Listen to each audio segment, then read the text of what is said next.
জ্যোৎস্না ও জননীর গল্প, হুমায়ুন আহমেদ, পর্ব ৪৩। একটা সময় পর্যন্ত দেশের মানুষ কলমি লতার মতো নিজের দেশেই পালিয়েছে। যারা ঢাকার মানুষ তারা ঢাকা ছেড়ে গেছে গ্রামে, গ্রামের মানুষেরা নিজ গ্রাম ছেড়ে অন্য গ্রামে। যারা রাজশাহীর মানুষ তাদের কাছে মনে হয়েছে রাজশাহী ছাড়া অন্য যে কোনো জায়গা বোধহয় নিরাপদ। এক জায়গা ছেড়ে অন্য জায়গায় যাওয়া, নিরাপদ আশ্রয়ের সন্ধান।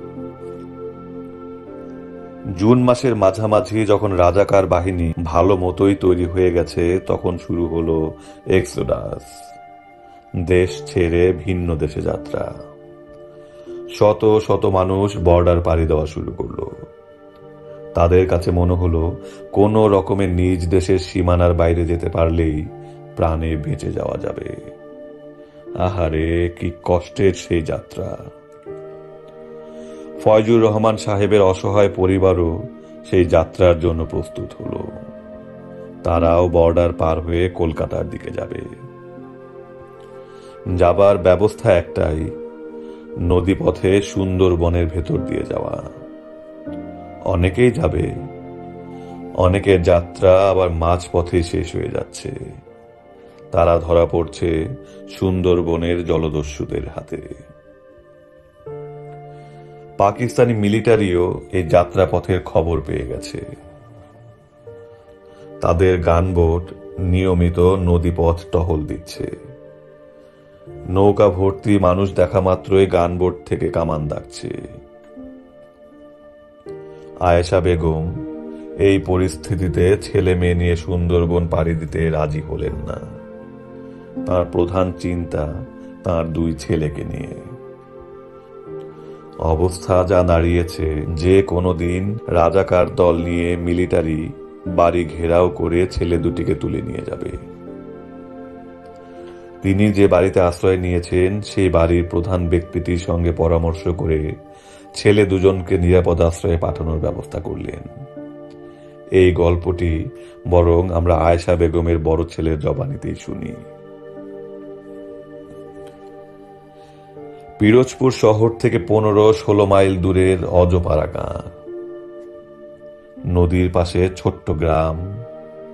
নদীর নাম মনে নেই, বলেশ্বর বা রূপসা হতে পারে। নদী যেমন সুন্দর, গ্রামটা তার চেয়েও সুন্দর। নারিকেল আর সুপারি গাছ দিয়ে অতি যত্নে কেউ যেন এই গ্রাম সাজিয়ে দিয়েছে। ভরা বর্ষা থই থই করছে নদী। জ্যোৎস্না রাতে আলোর ফুল ঝরে ঝরে পড়ে। কিছু ফুল আটকে যায় গাছের পাতায়। সব মিলিয়ে পুরো ব্যাপারটা স্বপ্ন দৃশ্যের মতো। এই স্বপ্ন দৃশ্যে আমি আমার মা এবং ভাই বোনদের নিয়ে বাস করছি। আমাদের মধ্যে কোনো স্বপ্ন নেই। মা ক্রমাগত কাঁদছেন, কারণ খবর পাওয়া গেছে পাক মিলিটারি আমার বাবাকে হত্যা করেছে। শুধু তাই না, তারা এখন খুঁজে বেড়াচ্ছে আমাকে এবং আমার ছোট ভাই জাফর ইকবালকে। দুজনেই বিশ্ববিদ্যালয়ের ছাত্র। দুজনেই রাইফেল নিয়ে প্রচুর ছোটাছুটি করেছি। ভেবেছি .22 বোরের রাইফেলে মিলিটারিদের আটকে দেওয়া যাবে। বাস্তবে তা হয়নি। পাক আর্মির গানবোট বিনা বাধায় পিরোজপুরের হুলার ঘাটে ভিড়েছে। তাদের একটি দল মার্চ করে ঢুকেছে পিরোজপুর শহরে। শুরু হয়েছে ধ্বংসযজ্ঞ এবং হত্যার উৎসব। আমরা তখন পলাতক। প্রথমে যেখানে ছিলাম সেখান থেকে আমাদের তাড়িয়ে দিয়েছে। বিপজ্জনক মানুষ হিসাবে আমাদের কোথাও জায়গা হচ্ছে না। শেষ পর্যন্ত আশ্রয় দিলেন গোয়ারেখার জনৈক মাওলানা। তিনি সরসিনার পীর সাহেবের ভক্ত খাদেম। মনে প্রাণে পাকিস্তানি। পাকিস্তান যাতে টিকে যায় সেই দোয়া তিনি প্রতি নামাজেই করছেন। তারপরেও আমাদের আশ্রয় দিয়েছেন, সাহায্যের হাত বাড়িয়ে দিয়েছেন। মাকে বারবার আশ্বাস দিচ্ছেন, জোর গলায় বলছেন, কোনো ভয় নাই, মিলিটারি আপনার ছেলেদের ধরতে পারবে না। উপরে আছেন আল্লাহ পাক, নিচে আমি। আমাকে গুলি না করে তারা আপনার ছেলেদের গুলি করতে পারবে না। মা তার কথায় খুব ভরসা পাচ্ছেন না, কারণ আশেপাশে মিলিটারি অপারেশন শুরু হয়ে গেছে।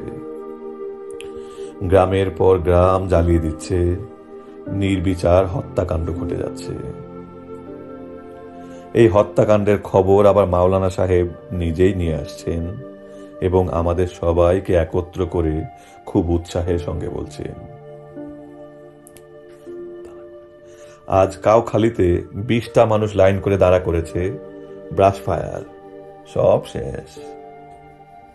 আজ 2টা মানুষে খেজুর গাছে তুলে বলল, জয় বাংলা বল। তারপরেই ঠাস ঠাস গুলি।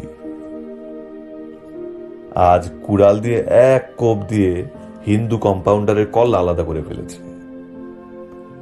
হত্যাকাণ্ডের বর্ণনার সময় মাওলানা সাহেবের মুখে এক ধরনের আনন্দময় আভাও দেখতে পাই।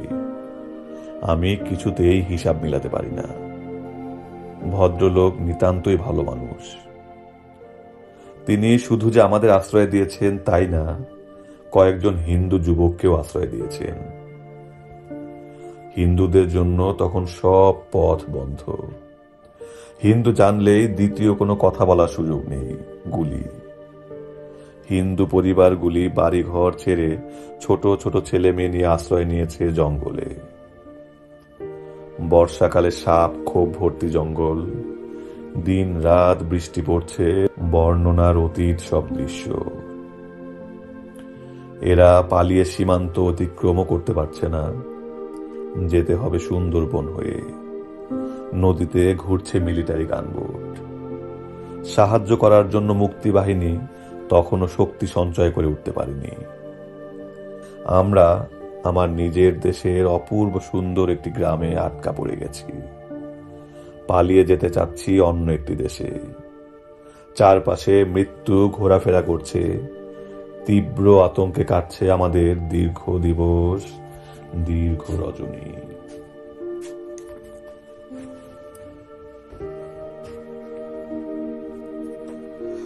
এইরকম সময়ে গোয়ারেখার মাওলানা সাহেব চিন্তিত মুখে মাকে বললেন, আপনার ছেলে দুটিকে সরিয়ে দেওয়া দরকার, আর দেরি করা যায় না। মা চমকে উঠে বললেন, কেন? অবস্থা ভালো দেখতেছি না। ভালো দেখতেছেন না কেন? জোয়ান ছেলে পুলে সব ধরে ধরে মেরে ফেলতেছে। ওদের কোথায় সরিয়ে দিতে চান? এমন জায়গায় সরাবো যে মিলিটারি কোনো সন্ধান পাবে না। এমন জায়গা কি আছে? অবশ্যই আছে। ওদের রেখে আসবো সরসিনা পীর সাহেবের মাদ্রাসায়। ওরা মাদ্রাসার হোস্টেলে থাকবে। দরকার হলে ওদের মাদ্রাসায় ভর্তি করিয়ে দেব, জামাতে সওম ক্লাসে। মা বললেন, আপনার হাতে আমি ছেলে দুটাকে তুলে দিলাম, আপনি যা ভালো মনে করেন। আমরা দু ভাই লুঙ্গি পাঞ্জাবি পরলাম, মাথায় দিলাম গোল বেতের টুপি। রওনা হলাম সরসিনা। যেতে হবে নৌকায়। পথ মোটেই নিরাপদ না। মিলিটারির গানবোট চলাচল করছে। আতঙ্কে অস্থির হয়ে যাত্রা। এই নৌকা ভ্রমণ মনে হচ্ছে কোনো দিন শেষ হবে না। ইঞ্জিনের বীজ বীজ শব্দ হতেই অতি দ্রুত নৌকা কোনো খাড়িতে ঢুকিয়ে অপেক্ষা করতে হয়। মাঝে মাঝে মাওলানা সাহেব বলেন, বাবারা ডাইনে তাকাবা না। আমরা ডাইনে তাকাই না, কারণ তখন ডানে গলিত মৃতদেহ ভেসে যাচ্ছে। সরসিনার পীর সাহেবের আস্তানা চমৎকার। জায়গাটা নদীর তীরে, পরিষ্কার পরিচ্ছন্ন পরিবেশ। মাদ্রাসার ছাত্রদের থাকার জন্য বিশাল হোস্টেল। পাড়া গাঁর মতো জায়গায় বিরাট কর্মযজ্ঞ। আর হবে নাই বা কেন? পাকিস্তানের সব রাষ্ট্রপ্রধানই এখানে এসেছেন, কিছু সময় কাটিয়েছেন। আমরা ক্লান্ত ক্ষুধার্ত হয়ে সরসিনা পৌঁছালাম বিকেলে। মাদ্রাসার ছাত্ররা দুধে রুটি ছিঁড়ে চিনি মাখিয়ে খেতে দিল। গপাগপ করে খেলাম। তাদের যে মিলিটারিরা কিছুই বলছে না, এজন্যে তাদের মধ্যে আনন্দ ও উল্লাসের সীমা নেই।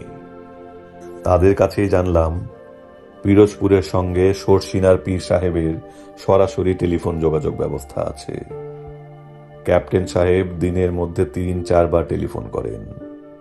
অপারেশনে যাবার আগে পীর সাহেবের দোয়া নিয়ে যান। আমরা দুই ভাই মাদ্রাসায় ভর্তি হতে এসেছি শুনে তারা যথেষ্ট আনন্দ প্রকাশ করল। আমরা আমাদের পরিচয় প্রকাশ করলাম না। সঙ্গের মাওলানা সাহেব সন্ধ্যার আগে আগে আমাদের দুজনকে পীর সাহেবের কাছে উপস্থিত করলেন।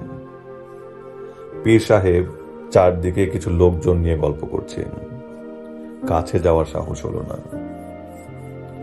শুনলাম মৌলানা পীর সাহেবকে নিচু গলায় কিছু বলছেন এবং পীর সাহেব রেগে যাচ্ছেন। সব কথা বুঝতে পারছি না। পীর সাহেব বেশিরভাগ কথার জবাবই দিচ্ছেন উর্দুতে। আমার বাবার প্রসঙ্গে কি যেন কথা বলা হলো। পীর সাহেব বললেন, আমি এই লোকের কথা জানি, বিরাট দেশদ্রোহী। ক্যাপ্টেন সাহেবের সঙ্গে আমার কথা হয়েছে। যাও যাও, তুমি চলে যাও। মাওলানা সাহেব আরো নিচু গলায় সম্ভবত আমাদের দু ভাই সম্পর্কে কিছু বললেন। পীর সাহেব ভয়ঙ্কর রেগে বললেন, না না, এদের কেন এনেছ? মাওলানা সাহেব আমাদের নিয়ে ফিরে চললেন। কি কথাবার্তা তার হয়েছে তিনি কিছুই ভেঙে বললেন না। নৌকায় করে ফিরছি এবং প্রার্থনা করছি খুব তাড়াতাড়ি যেন চারদিক অন্ধকার হয়ে যায়। অন্ধকারে মিলিটারিরা গানবোট নিয়ে বের হয় না। খোলা নৌকার পাটাতনে বসে আছি। ভরা জোয়ার, আকাশ মেঘাচ্ছন্ন, টিপ টিপ বৃষ্টি পড়ছে। হঠাৎ মাঝি বলল, দেখেন দেখেন। তাকালাম, দুটি মৃতদেহ ভাসতে ভাসতে যাচ্ছে। এমন কোন দৃশ্য নয় যে অবাক বিস্ময়ে দেখতে হবে। খুবই সাধারণ দৃশ্য। রোজ অসংখ্য দেহ নদীতে ভাসতে ভাসতে যায়। শকুনের পাল দেহগুলির উপর বসে বসে ঝিমোয়। নরম মাংসে তাদের এখন আর রুচি নেই। কিন্তু আজকের মৃতদেহ দুটির উপর শকুন বসে নেই। আমি এক দৃষ্টিতে তাকিয়ে আছি, চোখ ফেরাতে পারছি না। সবুজ শার্ট গায়ে দেওয়া ৩০-৩৫ বছরের একজন যুবকের মৃতদেহ। তার গলা জড়িয়ে ধরে আছে ৭-৮ বছরের একটি বালিকা। বালিকার হাত ভর্তি লাল কাচের চুড়ি। মৃত্যুর আগ মুহূর্তে হয়তো পরম নির্ভরতায় এই বালিকা তার বাবার গলা জড়িয়ে ধরে রেখেছিল। এখন আমরা বাস করছি স্বাধীন দেশে, স্বাধীন বাংলাদেশ। এই দেশে সবচেয়ে সম্মানিত, সবচেয়ে বড় পদকটির নাম স্বাধীনতা পদক। বঙ্গবীর আতাউল গনি ওসমানী, বিদ্রোহী কবি কাজী নজরুল ইসলাম, মুনির চৌধুরী, রণদা প্রসাদ সাহা, শিল্পাচার্য জয়নুল আবেদিন এই পদক পেয়েছেন। ১৯৮০ সনে মুক্তিযুদ্ধের ৯ বছর পর মহান বিজয় দিবসে রেডিও ও টেলিভিশনের খবরে শুনলাম স্বাধীনতা পদক দেওয়া হয়েছে সরসিনার পীর মাওলানা আবু জাফর মোহাম্মদ সালেহকে। হায়, এই দুঃখ আমি কোথায় রাখি?